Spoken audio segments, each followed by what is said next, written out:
Okay, here we go. Once you've found some influencers, you're going to want to reach out to them. So, first of all, in order to hit the influencers, make them see your message, we're going to go through, we're going to craft a perfect message for you. But it's important to know how you're going to contact them in the first place. DMs are usually open with these influencers, and so that's the first place you'll want to hit them, is just send a message in their DMs. So we'll go through that.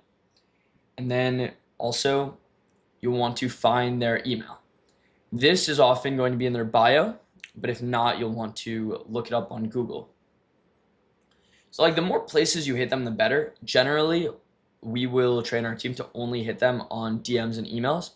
But if you could find like some hidden social media accounts of theirs that are old and maybe still active, if you could find their mom's account, if you could find all kinds of ways to get in contact with them, do that. Just do whatever it takes, get in touch. But first of all, DMs. How do you make sure that they open your message? Well, it's a few things. One, make sure you're sending a message from a verified account. Early on, you'll want to send it from a verified account.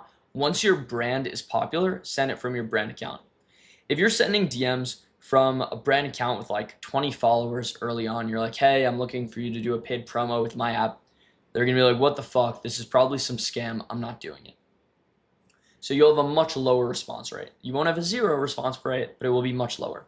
What's better is to do it from your account. You know what? You should actually just do it from your brand account, but probably buy followers, buy likes. Give yourself some social proof. That's the best. If you're not going to do that, then do it from your personal account, but make sure you pay for the verification.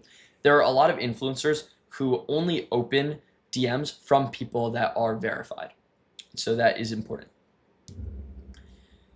In your message, you'll want to craft something like this. This is the exact message we use for CalAI. We hit them right away, paid promo. This is what's shown in the preview of the message. The preview is going to be the first line of your DM. And so the influencer is going to be scrolling through. It's going to be a lot of, oh my gosh, I love your content. I want to meet up with you. I want your number. Can your kids be named after me? All these random things that people are sending to influencers, a bunch of weirdos. But yours is going to stick out. Paid promo, straight to the point. They click into it. Our calorie tracking app calculates the macros and calories of your meals by simply taking a picture. Let us know if you're interested in working with us and we'll send over more details. Happy to provide references of other creators we work with if you'd like. We say who it's from the CalAI team. Simple, snappy, straight to the point. It tells you exactly what our app does, tells them the next step if they're interested, and some social proof. We'll tell them, yeah, we've worked with other creators. We'll give you references. What could be even better than this is to say who the references are. So if you have a big influencer you worked with, sliding that in there. And then add a human aspect to it, who it is. Boom. This is great for a DM, so you'll want to do something very similar for your app. Generally, it's like, okay, keep the paid promo. Our blank app does blank. Let us know if you're interested in working with us and we can send over more details. The happy to provide references. If you have no other creators, I mean, you could just put that there. Most creators don't actually ask for references, so you're probably fine. But you might want to change that line to like, yeah, honestly, I would just keep it in there. I think it's all good. I don't think anyone really asks us. Maybe 1 out of 10 influencers will ask that. And yeah, if they reply, I would just hold off from replying to them until you do work with another influencer. So, okay, this works great for DMs. For emails, you'll want something a little bit longer, but you'll want the same thing, how it's short, snappy, straight to the point.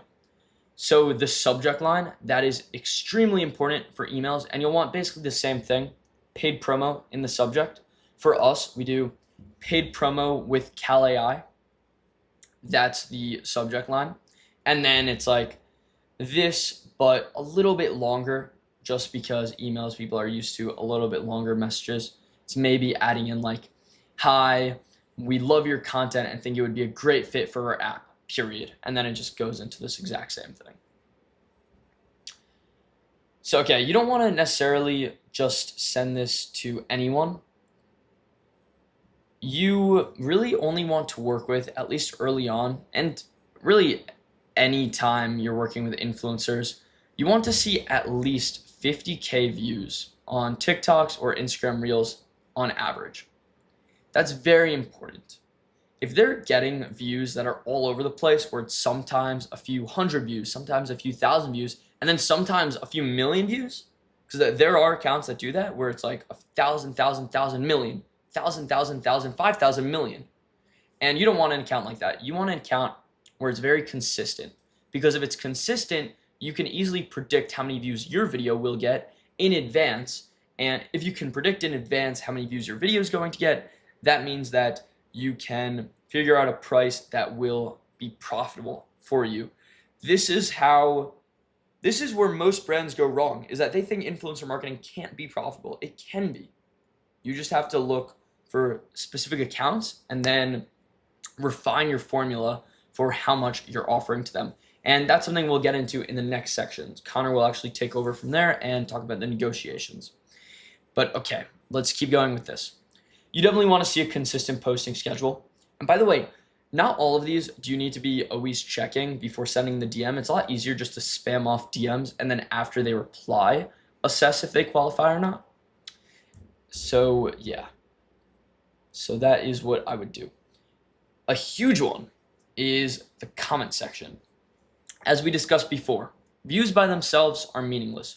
You need views that are attached to an audience that loves the influencer, that wants to be the influencer. And you could tell this through the comment section. If they're writing out well thought out paragraphs like, hey man, you really inspired me to get up and get going today. You got me to go to the gym, whatever it is, that is a real community. That's someone who has a deep connection with the influencer. That's an influencer you want to work with. Especially when you see people replying to other people. If someone writes a paragraph and then someone replies to that paragraph with another paragraph, this is just a beautiful sign. You want to see a lot of likes on every comment. That means the community is interacting with one another, being supportive of one another. If you see this, these are great signs that the influencer will be high converting. If they use your product, their audience will too. Here's some red flags: inconsistent views, comments full of emojis. If the comments are full of emojis like fire emojis, heart emojis, it's usually like bot views. They may not actually be real bots, but it's just low quality traffic, and it will not have a high conversion rate of view to download.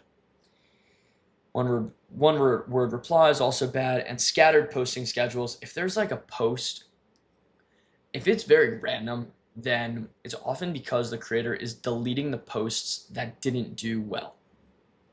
You only want to work with creators that you know their video is going to get a consistent amount of views, get the same amount of views as they typically do, because otherwise you're just gambling at that point. If you don't know, or at least have an estimate how many views your video will get with the creator, then you're just gambling on if it's going to blow up or not.